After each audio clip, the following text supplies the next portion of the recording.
దానవరాజు మహాబలి తారకాసురునికి జయము. నారాయణ నారాయణ. నారదా, నీవా?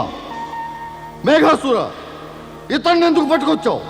ఎందుకంటే తమరు ఆలోచించి ఏదో ఒకటి నిర్ణయిస్తారని. స్పష్టంగా చెప్పు మేఘాసుర, ఏం చెప్పదలిచావు? మహాబలి, ఈ నారాయణ భక్తుడు శివుని భజన చేస్తూ దేవతలకు సమాచారాన్ని ఆహ్వానాన్ని అందించ చూస్తున్నాడు. ఈ దుష్టుడు తమకు హాని తలపెడుతున్నాడు. మహాబలి, ఈ పిలకలవాడు మాకేం హాని చేయగలడు? హాని తానుగా చేయలేడు, కానీ ఇతడు కేవలం ఆలోచించి చేయించగలడు. ఇతడి ఆలోచనలే మహాభయంకరమైనవి. నేను ఇతను ఆలోచించడం చూశాను. నా రోమాలన్నీ నిక్కబడుచుకున్నాయి ఇతడి ఆలోచనలు చూసి. ఏం ఆలోచించగా చూసావేమిటి నీవు? తమరి వదకై కార్యక్రమం ఆలోచిస్తున్నాడు మహాబలి. ఏమిటి? అవును దైత్యరాజా, శివపార్వతుల వివాహం వల్ల పుత్రుడు ఉదయిస్తాడు. శివపుత్రుడు అతడు మిమ్మల్ని వధిస్తాడు. తమరిని వధిస్తే దేవతలు సంతోషిస్తారు. అందుకని దేవతలకు శివపార్వతుల వివాహపు శుభ సమాచారాన్ని ఇవ్వడానికి అందులోపల తమరి వధ కార్యక్రమం ఇవిడి ఉంది. దేవతల వద్దకు వెళ్తున్నాడు ఈ పిలకలవాడు. కానీ ఇతడు ఆలోచించడం నేను చూసేశాను. తమరి వద్దకు పట్టి తెచ్చాను మహాబలి. ఒరే నారదా, నారాయణ నారాయణ. దైత్యరాజా, కోపగించటం వల్ల ఎవరికీ లాభం కలగలేదు, కానీ హాని అవశ్యం కలిగింది. కోపగించటం వల్ల రక్తపు ప్రవాహాలు విరుద్ధ దిశలో ప్రవహిస్తాయి. అంటే శరీరం జీవించడం మానేసి మృత్యువు కేసి సాగుతుంది. జ్ఞానులు ఋషులు ప్రభువుని ఏం ప్రార్థిస్తారంటే, ఓ ప్రభు, మమ్మల్ని మృత్యువు కేసి కాకుండా అమరత్వం వైపుగా తీసుకెళ్ళండి. కానీ తమరేమో తమరు వెనక్కి వెళ్ళే ప్రయత్నం చేస్తున్నారు దైత్యరాజా. నారదా, అధిక ప్రసంగం చేస్తున్నావు. మాటలకే విలువనివ్వాలి దైత్యరాజా. అడగడం అనవసరం. నేను అధిక ప్రసంగిన, మితభాషిన? నావి తీయని మాటలా, కటువు మాటలా? భయభీతుడనై మాట్లాడానా, నిర్భయుడిగా మాట్లాడానా అని? ఇంకా తమరు ఆలోచించవలసిందల్లా నేను సత్యం పలికానా లేదా అని. నారదా, నీ నోటికి ఎప్పుడు తాళం అసలు పడదా? అయితే దైత్యరాజా నా నోటికి తాళం వేద్దామనుకుంటున్నారా? అలా అయితే దైత్యరాజా, తమకు సత్యం వినడానికి సహించడానికి సాహసం లేదన్నమాట. నారదా, నా నోటి వల్లనే తమకు అంత కష్టం కలిగితే తమరి అత్యాచారాల వల్ల ప్రజలకెంత కష్టం కలుగుతోందో. దైత్యరాజా, మీరు తాళమే పెట్టదలుచుకుంటే తమరి అత్యాచారాలకు హింసకు తాళం పెట్టండి. జాగ్రత్త నారదా. జాగ్రత్తగానే ఉన్నాను దైత్యరాజా. కానీ తమరు తమ హింసకు, స్వార్థానికి, అత్యాచారాలకు, దుర్వర్తనకు తాళం పెట్టరే. దైత్యరాజా, జనవాక్యం ప్రబలమై నానాటికి నీకు విరుద్ధంగా వినిపిస్తోంది. నీవు ప్రజా చైతన్య ప్రభావాన్ని ఆపనూ లేవు, సాధారణ ప్రజల అభిప్రాయాన్ని అడ్డనూ లేవు, ప్రజల వాక్కును ఆపనూ లేవు. ఆపగలిగితే దైత్యరాజా, నీ పాపకర్మలనే ఆపు. స్వస్తి చెప్పదలుచుకుంటే నీ తామసిక ప్రవృత్తికే చెప్పు. నారదా, నారదా, నేను నిన్ను వదలను. దైత్యరాజా, దుష్కార్యాలు చేయడానికే కంకణం కట్టుకున్నట్టున్నావు. ఎప్పుడైనా దారి తప్పైనా సత్కార్యాలు చేయగలవేమో ఆలోచించు. అది సంభవమేనా ఎప్పటికైనా? ఈ దుష్ట నారదుడైతే మహాబలిని ఉత్తేజితుణ్ణి చేస్తున్నాడే. పరిణామం కూడా అనుభవిస్తాడు మహాబలి. ఓ ఈ నారదా, చెప్పే స్వస్తి ఏదో నాకు చెబుదామనుకున్నావా? మేము నీ జీవితానికే స్వస్తి చెప్పిస్తాం. నీ నోటికి మూత పడుతుంది. నీవిక చెప్పేదేం ఉండదు. ఆ దేవతలకు సమాచారము వెళ్ళదు, ఆ శివ పార్వతుల వివాహము జరగదు. ఇంకా మేము హిమాలయ రాజ్యం ప్రవేశించి అక్కడ వివాహపు సన్నాహాలను ముగించి వేస్తాం. నారాయణ నారాయణ, జ్ఞానులు చెప్పేది నిజమే. అజ్ఞానులకు దూరదృష్టి ఉండనే ఉండదు. ఏమన్నావు నీవు? పొరపాటైంది. ఇంతటి మహాసత్యం తమరి చిన్న మెదడులో ఇమడదులా ఉంది. సరే, ఇప్పటిదాకా నేను చెప్పిన దాన్ని వదిలేసి నేనిక చెప్పబోయే దాన్ని గురించి ఇక మీరు జాగ్రత్తగా వినండి. ఏమంటావు? అదే, నీ మృత్యువుకు ముందే నీ చావు కోరి తెచ్చుకోవద్దు.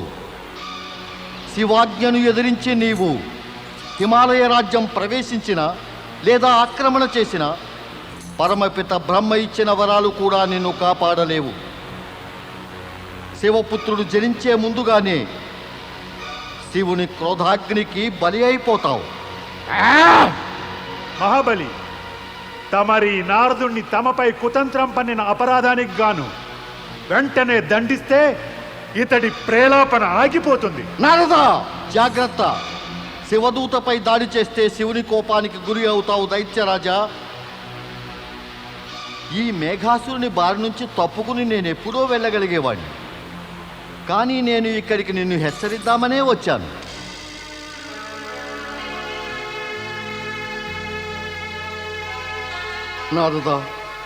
నారదా, ఏదైనా ఉపాయం చెప్పు. నేను శివపుత్రుని చేత చావకుండా శివారాధన చెయ్యి. తక్షణమే ప్రారంభించు. ఏమైపోయాడు?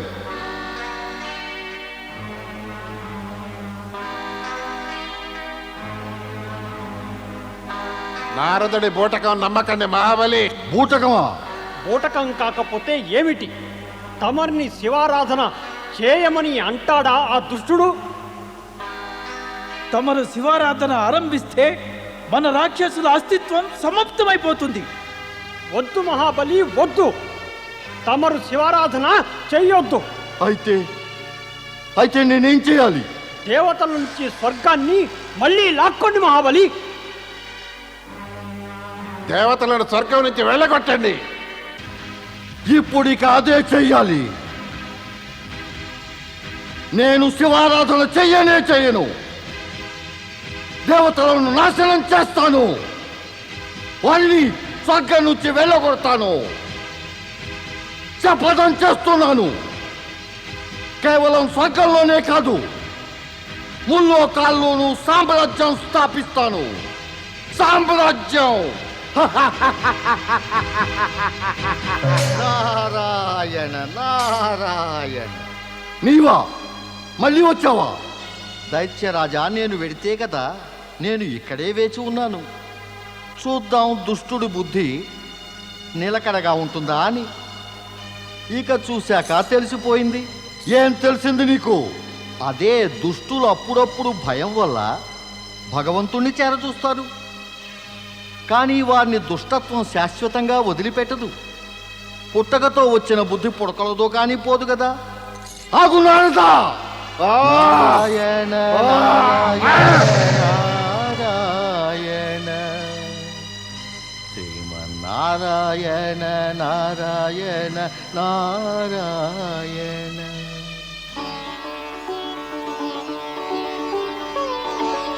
ఎక్కడికి వెళ్ళావు మైనాక? ఎంతసేపటి నుంచి వెతుకుతున్నాను. ఆజ్ఞాపించండి పితాశ్రీ. ఆజ్ఞాపించాలే? నేను ఆజ్ఞ ఇవ్వాలే? పుత్ర మైనాక, నీవు పార్వతికి జ్యేష్ఠ సోదరుడివి. ఆమె వివాహం గురించి యోచించి సన్నాహాలన్నీ నీవే చేయాలి. తమరు నిశ్చింతగా ఉండండి, అన్ని ఏర్పాట్లు పూర్తయ్యాయి. మంచిది, చాలా బాగుంది.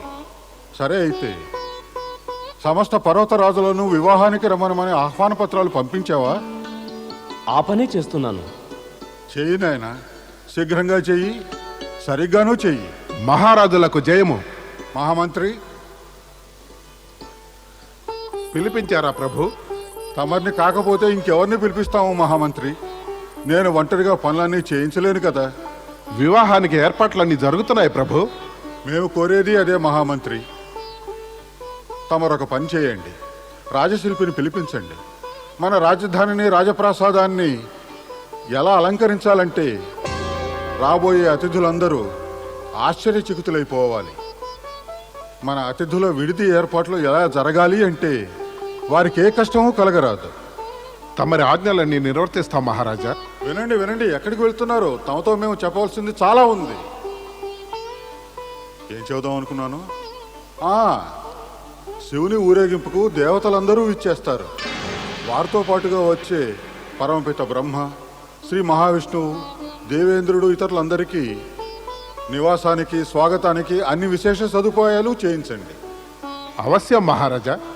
సరే, సమయం వృధా చేయకండి. చిత్త మహారాజా. మహారాజా, మేనారాణి, ఇక్కడున్నావా? వివాహ ఏర్పాట్లు చేయటం లేదే? తమరు ఇంత ఉత్సాహంతో పనులు చేస్తున్నారు చాలదా? నిన్ను చూస్తుంటే మహారాణి, నీకు ఈ విషయంలో ఉత్సాహమే లేనట్టుంది. భవిష్యత్ అంతా అంధకారమేమనిపిస్తుంటే ఉత్సాహం ఏమిటి? ఏమిటి నీ అభిప్రాయం?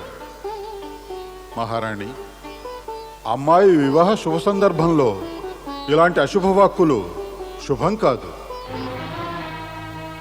తమరు శుభం గురించి మాట్లాడకపోతే బాగుంటుందండి.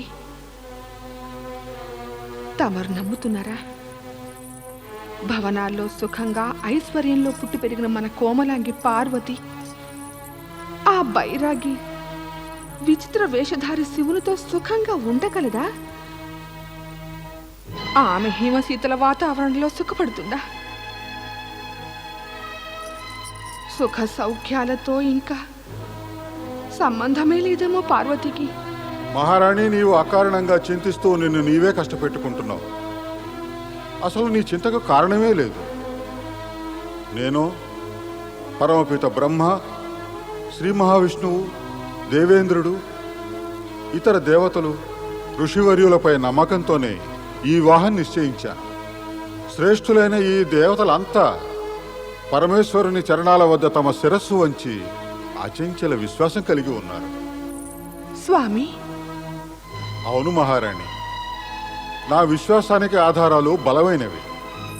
నా నిర్ణయం కూడా ఈ విశ్వాసంపై ఆధారపడింది.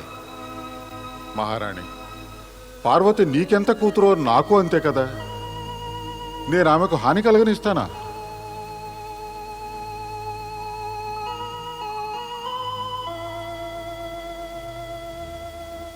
చింత వదిలేయి మహారాణి.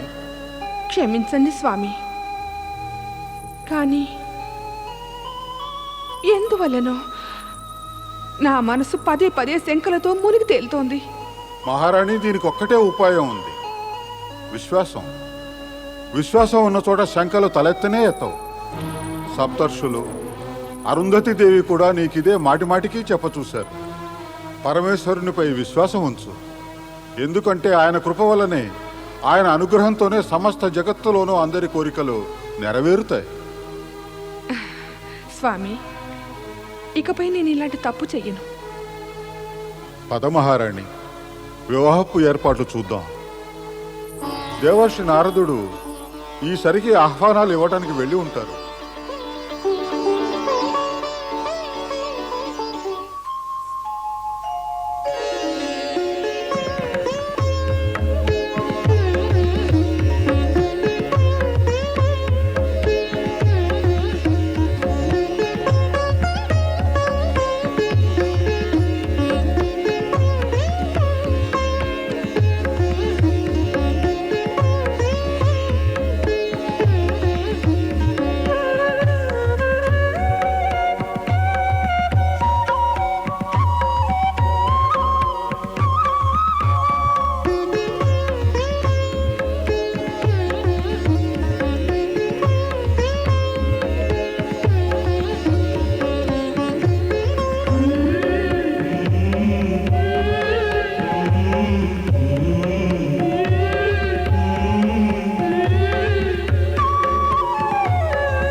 స్వామి స్వామి అటు చూడండి, దేవర్షి వచ్చి వెళ్ళిపోతున్నారు. స్వామి, నేనంటున్నది దేవర్షి ఎందుకు వచ్చారు, ఎందుకు వెళ్ళిపోతున్నారు? కాస్త అడగండి మరి. దేవర్షి దేవర్షి దేవర్షి నారదా, దేవర్షి దేవర్షి దేవర్షి ఎక్కడికి వెళ్తున్నారు? రండి, విచ్చేయండి. విచ్చేయటం అయింది దేవేంద్ర, కానీ మళ్ళీ ఇదేమిటి? మరి మరి ఏం జరిగిందంటారు దేవర్షి? ఇప్పటిదాకా తమరికి తమ లక్ష్యము ఉద్దేశ్యము అర్థమై ఉండవలసింది దేవేంద్ర. ముళ్ళు గుచ్చుకున్నాక కూడా తమరు ముళ్ళు ఉందనేది తెలుసుకోలేకపోతే ముళ్ళు మళ్ళీ గుచ్చుకుంటుంది, ఇంకా ఎక్కువగా గుచ్చుకుంటుంది, తమకు మరింత కష్టం కలుగుతుంది కూడా. అదేదేదే, కష్టాలు కలిగే ముందుగానే తమరు కష్టాల సాగరంలో మునిగారే. నేను మీకు సహాయపడతాను దేవేంద్ర, రండి. నారాయణ నారాయణ, నేను తమరు తీర్చిన సభలో అత్యంత శుభకరం సంతోషకరమైన సమాచారాన్ని తెచ్చాను. చెప్పండి దేవర్షి, త్వరగా చెప్పండి. ఏమిటి ఆ సంతోష సమాచారం? చెప్పడానికి వచ్చి చెప్పకుండా పెడతానా శచీదేవి? కానీ మీరు ధైర్యంగా ఉండండి. రాబోయే మార్గశిర శుక్ల త్రయోదశి నాడు ఇంకా చెప్పండి దేవర్షి, ఏమవుతుంది రాబోయే మార్గశిర శుక్ల త్రయోదశి నాడు? భక్తవత్సలుడు శివునితో పార్వతీదేవి వివాహం. దేవాది దేవుడు మహాదేవుడు త్రిలోకనాథునికి భక్తవత్సలుడు పరమేశ్వరునికి జయమో!